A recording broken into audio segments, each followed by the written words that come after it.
The Doctorate of Humane Letters is the highest degree conferred by this university.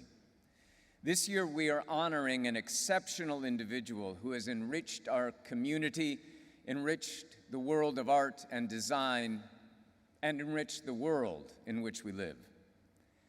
Today we honor classical sculptor Thomas Marsh.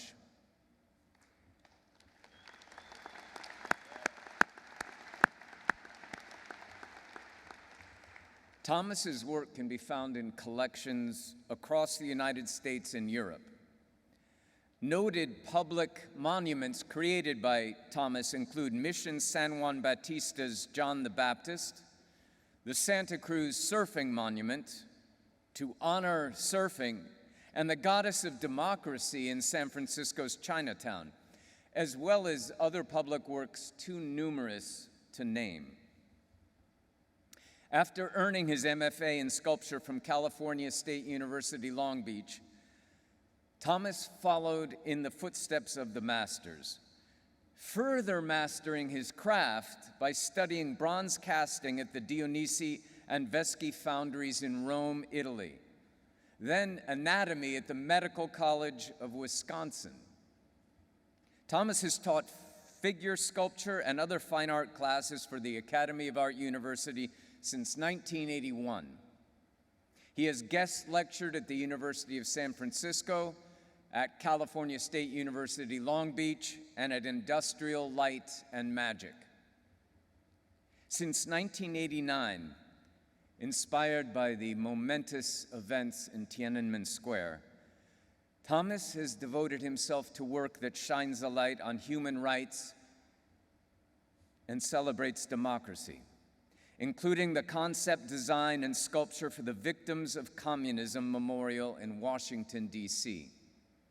Thomas currently lives in Virginia with his family, where he continues to sculpt and teach virtually from his studio. Let's take a look at Thomas Marsh's artistic journey.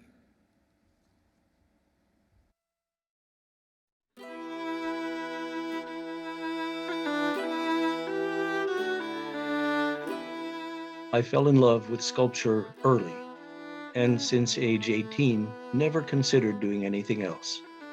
Most of my earliest sculptures were allegorical figures, works that show the influence of the mid-late 20th century Italian school of Manzù and my mentor in Italy, Milton Hebald. When I saw the heroic Chinese students build a 40-foot-high monument out of plaster during the 1989 Tiananmen Square demonstrations, as a passionate advocate for human rights, I felt compelled to initiate and lead the project of recreating a 10-foot-tall version of the Goddess of Democracy, dedicated in 1994. It stands today in San Francisco's Chinatown. My smaller replicas have been used as awards since 1991 by the National Endowment for Democracy to honor democracy activists worldwide. During my more than 50 years of working as a figure sculptor, I have worked in a variety of formats, from portrait busts to figure compositions to bas-relief panels to public monuments, which are, in a way, a synthesis of my earlier allegorical works and portraiture. Monuments are generally large by their nature, but because of my love for the human person, I prefer to keep my figures more relatable, at life-size or slightly larger than life-size.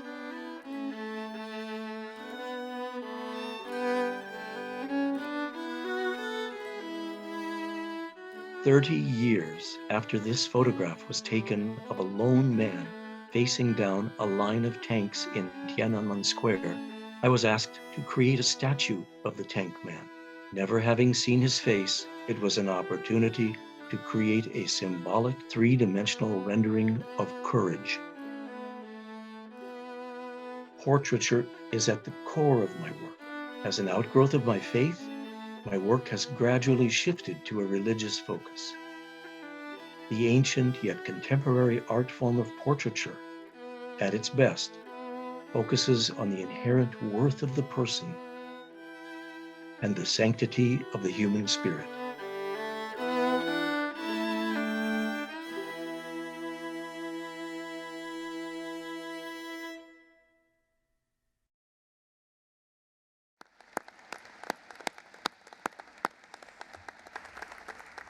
Thomas Marsh, please rise to receive the degree of Doctorate of Humane Letters.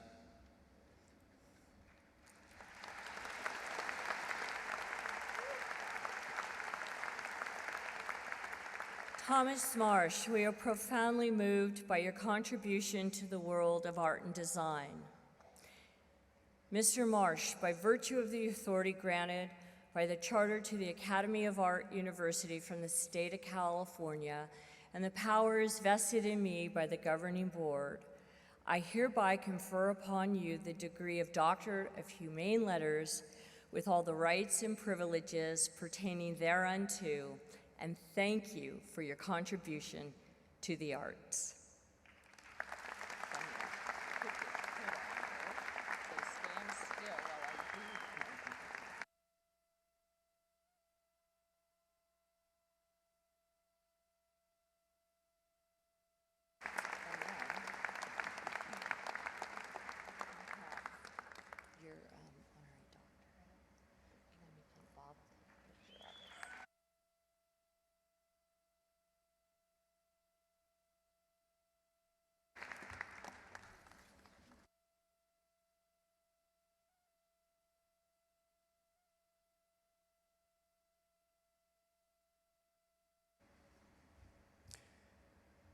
Well, first and foremost, congratulations to you and your families.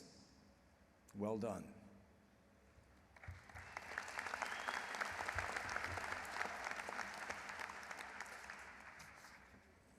Thank you, President Stevens, for this wholly unexpected honor. Thank you, distinguished members of the Board of Directors, distinguished department directors, colleagues, former students and friends. Thank you all. I would also like to thank my dear wife, Siobhan, who is in the audience and has been my ally and my support and my most candid critic for the last 27 years. I have always felt as an artist that I must also be a teacher and a student. It's a privilege to be an instructor at the Academy of Art University. I also feel very privileged to have known for many years President Stevens' father, Dick Stevens, who also talked to me about his father, Pappy Stevens. The meaning of the Academy of Art University has a double focus. We have a policy of accepting undergraduate students because they desire to study here. And the requirement is you work really hard and eventually complete your studies and know what you are doing. The requirement for instructors is also to know what they are doing, to be able to teach it well.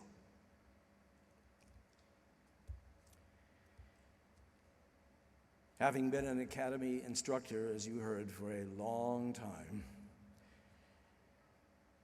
and as your teacher for these few moments, this is the biggest classroom I've ever encountered, but for these few moments, you are my students. I want to ask you a question. Who are your teachers? Now, there are obvious answers to that. Your academy instructors, and your parents, your families, your religious leaders, friends, and many people can fulfill that role.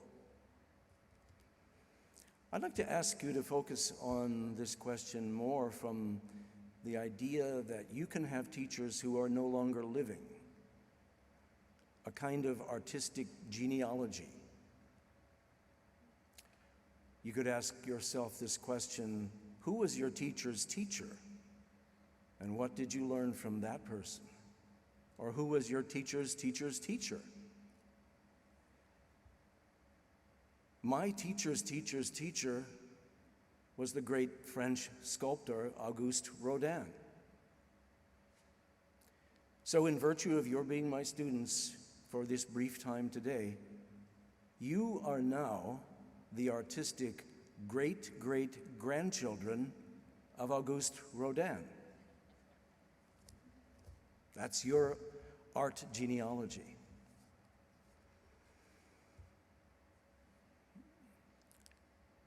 Rodin said something to his student who was the teacher of my graduate professor. Rodin spoke to Ivan Mestrovich, who was the great mid-century Croatian religious sculptor, who passed this down to Kenneth Glenn, who was one of my graduate school professors, who passed it down to me, and I pass this on to you from Rodin. I see you are very talented. Now, what are you going to do with it?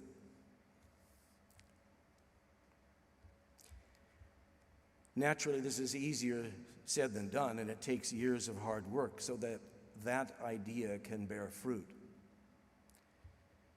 So I would like to leave you with another question.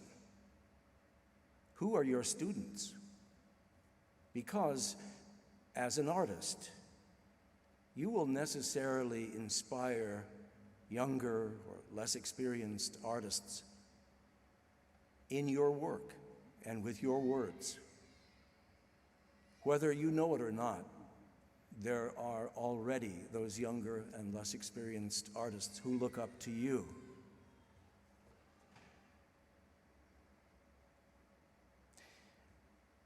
As an artist, I think it is vitally important to learn from your mentors.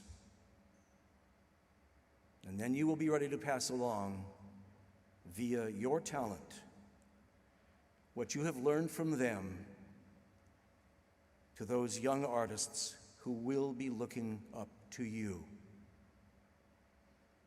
Thank you very much.